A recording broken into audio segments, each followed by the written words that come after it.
life after lost life. Brought to a bowling alley that now functions as a makeshift mortuary. The terrible reckoning of this disaster, tallied in lists that the living scan with dread. Tetsuya Suzuki came here today, searching among the names for his wife Izumi. People who went missing and were found dead, their bodies are here. I've come to see if she's one of them or not. What he knows is that Izumi was at home and, as the tsunami approached, leapt in the car to escape with the couple's 2 children. This is as far as Izumi Suzuki got. She jumped out of her car in front of cousin's house here and could see the tsunami coming in, sweeping over from the sea up this road. She ran across here, tried to reach another cousin's house because it still could feel. She had her children in her arms.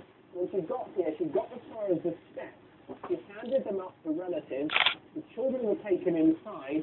They were safe, but she was swept away down the road and carried away by the water.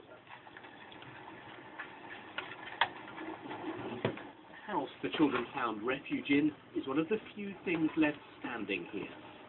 Tetsuya is convinced his wife survived this somewhere.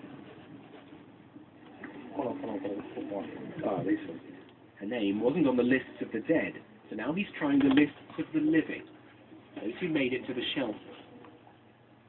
But there's no Izumi Suzuki here either.